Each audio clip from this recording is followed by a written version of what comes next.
Hello. It's been a while. I'm glad to be back. So there have been a lot of things going on here at Amaco the past month while I have been unable to stream. So I'm glad to be back. Hey everybody. So I'm Kara and this is Q and Amaco.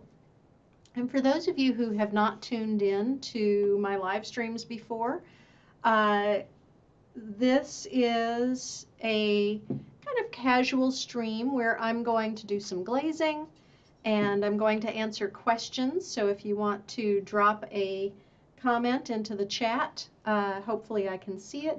Some platforms I don't see everything. So just go ahead and comment and I will answer your questions. But I also talk about a lot of other things with glazing. So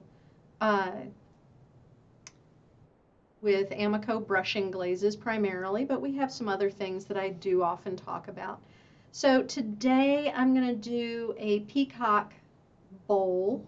So I have my bowl and answer questions. I'm going to start with a base. Sometimes I do the peacock dots and arcs with glazes first and then put a glaze over it, but in this case I'm going to put saguaro, the C42, as a base. Now the celadons, which saguaro is one of our newest celadons, the celadons are wonderful base glazes because they're very, very stiff. They don't run, they don't move. So you can take them all the way right down to the foot. But I do have people who get frustrated because they have a hard time getting an even coating and they end up with streaks. So the thing with doing an even coat is to make sure you apply sufficient coats, and I do it fairly quickly and then kind of go over to sort of smooth it out. So I go to a overhead where you can see what I'm doing as I glaze. So you can see that I'm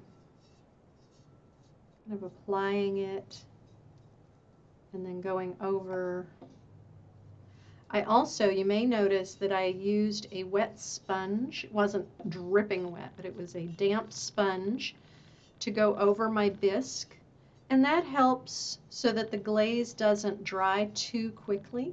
And see, it's a little globby. That's okay. Just take that off. It helps so that the glaze doesn't dry too fast.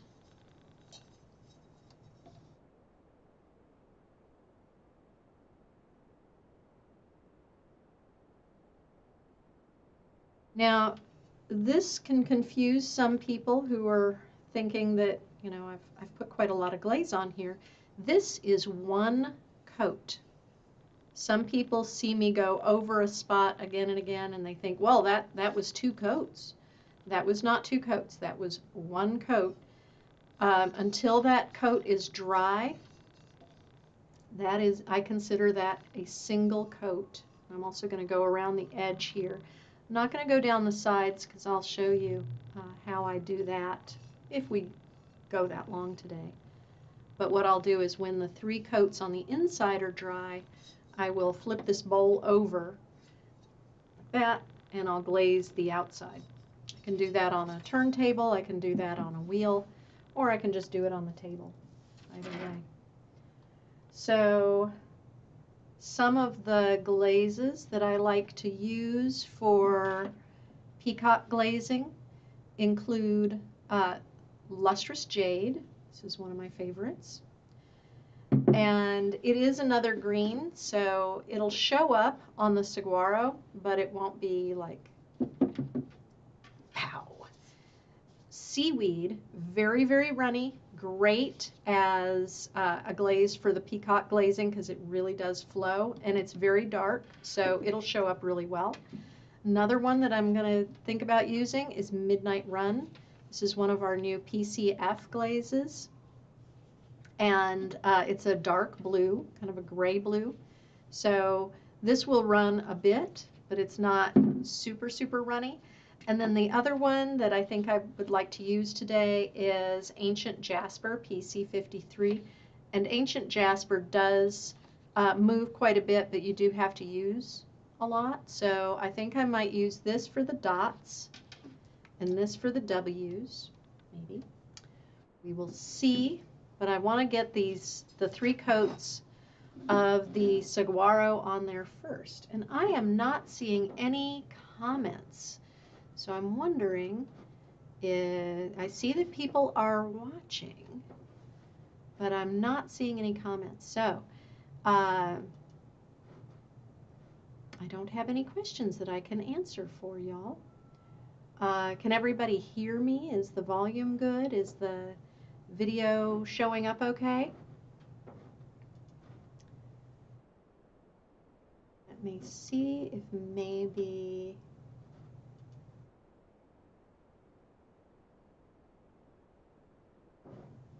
Checking some other places. Oh, there we are. Jason says, I see you, I hear you. Crone Brownlee says, sound and video are good. Oh, that's reassuring. Pat says, when using glazes for the first time, is there a way to know which move and which don't? That is an excellent question. And we don't always have in the Amaco Facebook group, the Amaco Cone 5-6 Glaze Forum, there is in the files a runniness matrix that was created by, I think it might be under the featured list, under featured posts.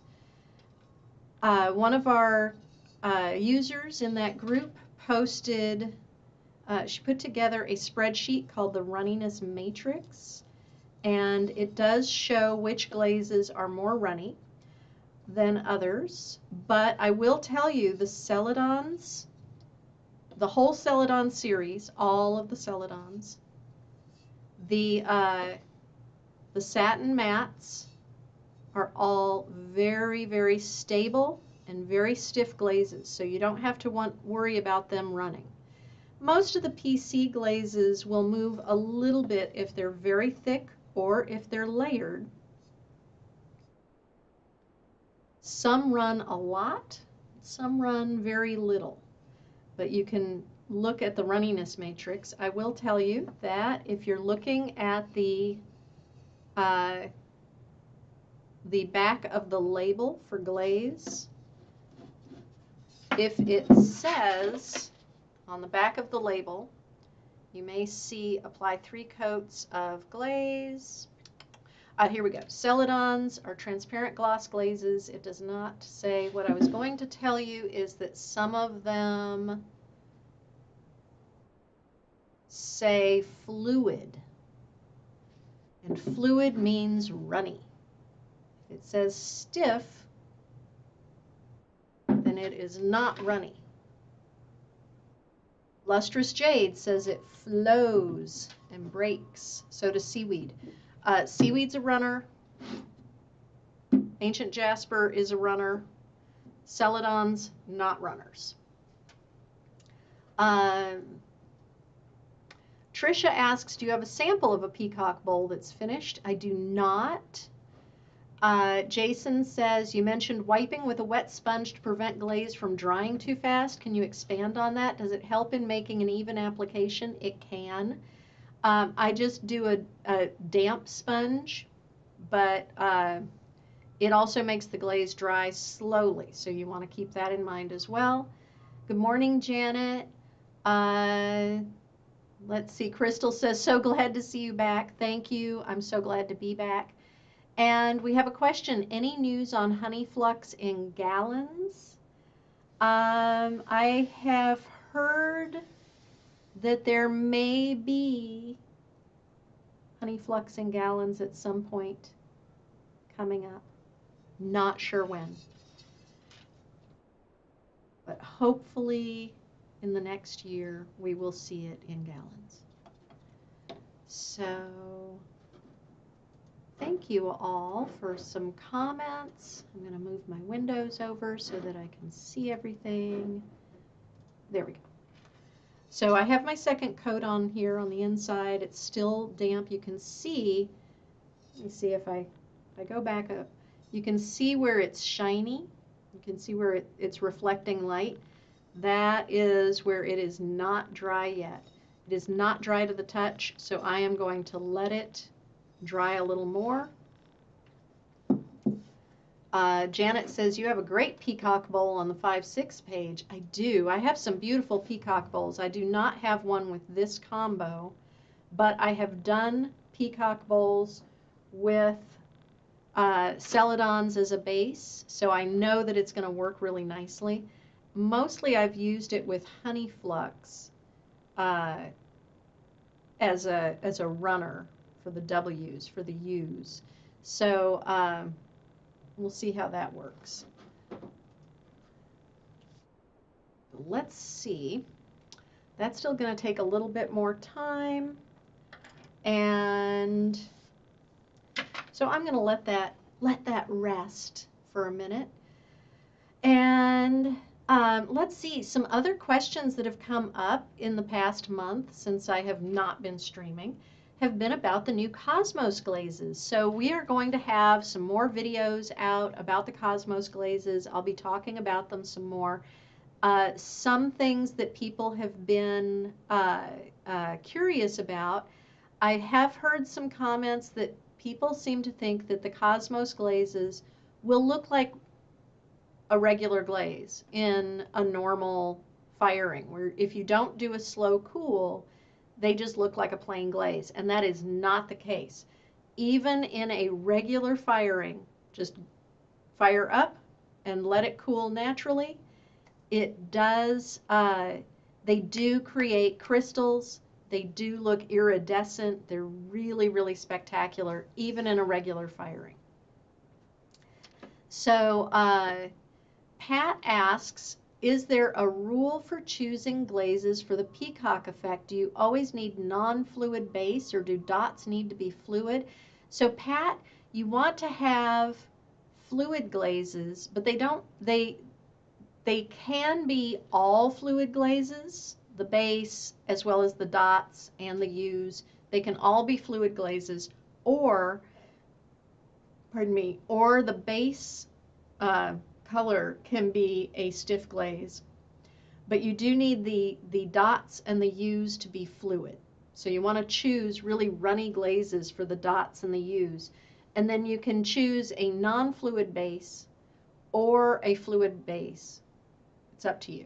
Try them out, see what happens.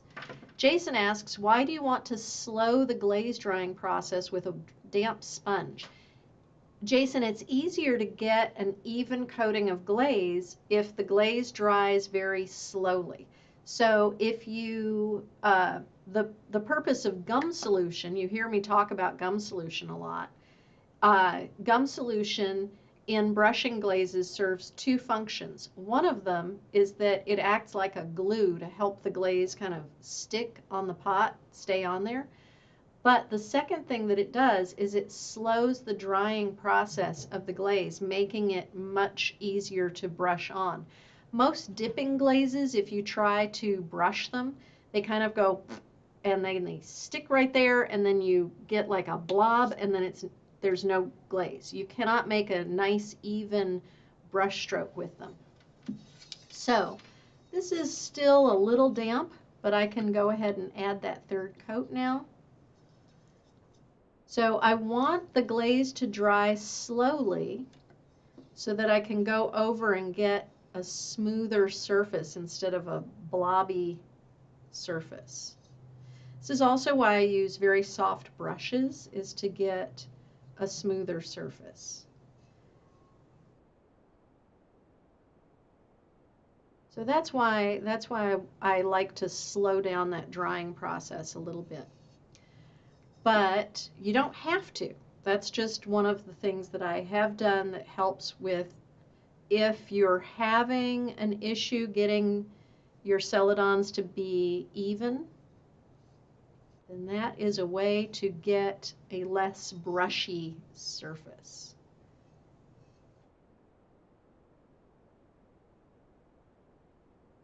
Yeah, I did dribble a little bit on the side. I'm not worried about that.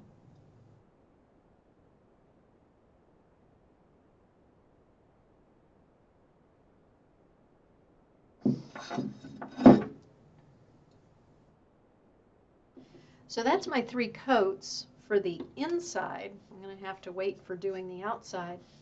But I think that if this dries, I'm going to do the dots and the W's on the inside so that you all can see how that's done, because you know how brushing works on the outside. It's just brushing.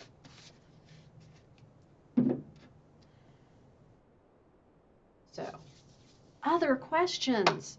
There was another question that as usual, I thought, oh no, I'll remember that question. I don't need to write it down. And I forgot. So, hi, Misty. Let's see. This is still, as you can see, still very shiny. Sorry. Crone asks, what did you use for the base layer? The base layer is C42 Saguaro. So a celadon, nice and stiff, won't go anywhere. Sharon says, good morning. Good morning, Sharon. And Jason said, I had some issues a while back with obsidian crawling. I got out of the habit of rinsing bisqueware. Maybe the issue was obsidian dried too fast. Was it a brushing obsidian, or was it a dipping obsidian? Did you buy it dry and mix it up, or did you buy it liquid in the jar? Because that can make a difference. The brushing version has gum solution that helps it stick and helps it dry very slowly. The dry dipping version does not have the gum solution, and so it can crawl. But I don't rinse. Yeah, bought it dry and mixed it, then added gum. You might have had it a little with too much water. I found that when I was testing our dipping glazes, they did better if the specific gravity was a little on the high side rather than on the low side. I know a lot of people like their dipping glazes to be really thin, but they actually work better if they're kind of on the thicker side. There's less water. Brickyard was oddly out of the gallons of obsidian. That's not really surprising. It's very, very popular. I don't rinse my bisqueware.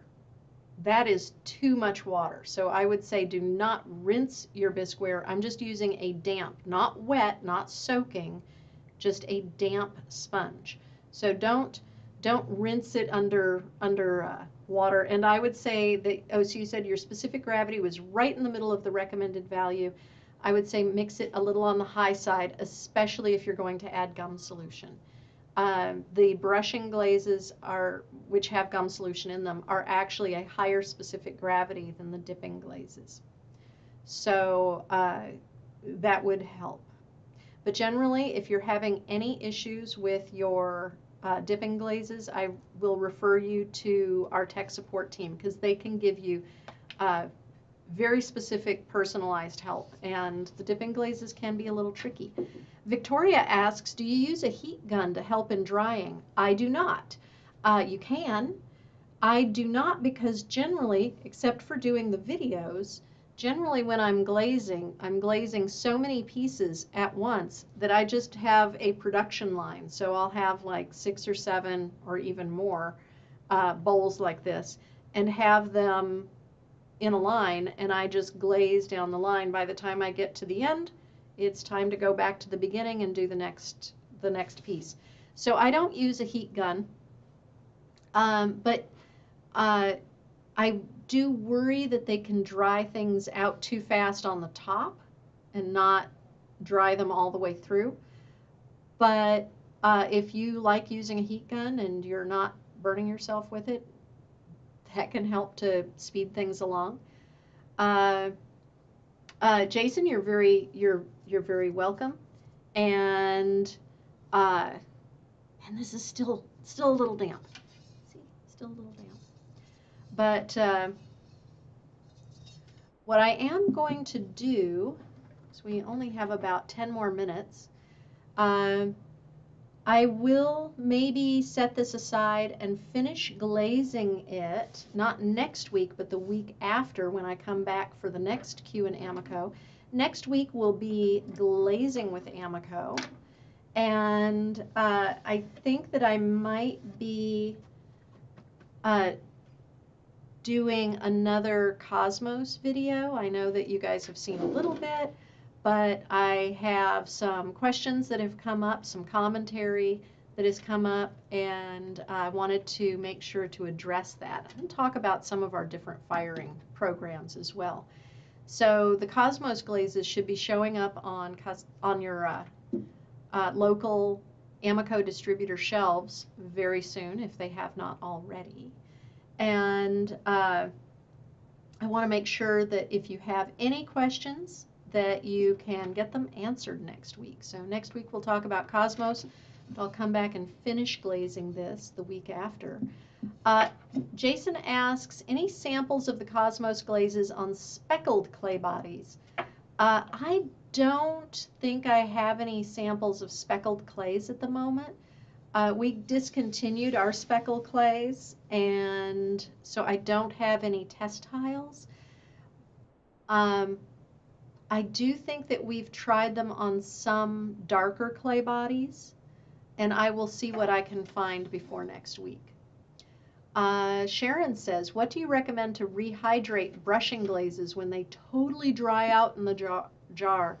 Sharon, it depends on the glaze, but generally I would recommend that you break them up as much as you can, add distilled water, just a little bit, and once you get it mixed, rehydrated and mixed, add gum solution to it, about a tablespoon per full pint, so about a half tablespoon if you have a half a jar.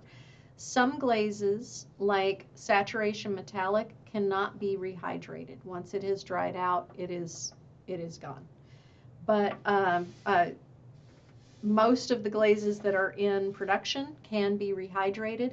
But my trick has been lately taking dried out celadons and using them as like confetti on wet glaze. So I glaze with a white glaze like the celadon snow, and then while the glaze is still wet, crunch up those little dry bits of other celadons and put them on there and fire them together so it's like a sprinkle.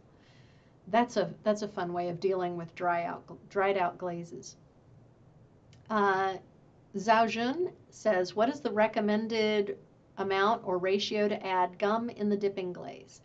You should not need to add gum to the dipping glaze, but if you wish to add gum to the dipping glaze, I suggest you contact our tech support team at customercare@amaco.com. Email them, or you can go to our website, amaco.com, go to the bottom, find Contact Us, and you can find information for contacting our tech support team, and they will help you in figuring out how much gum you need to add if you wish to convert a dipping glaze to a brushing glaze. And I will add that link in the chat after the stream. So we do not have like a specific amount of gum solution that we recommend adding. So I am going to let you all go, and I appreciate everybody. Thank you for joining me today, and I'll have more glazing for you next week. This week We will not have a Friday studio stream. That will be resuming next week. So I'll see you next Tuesday. Happy glazing.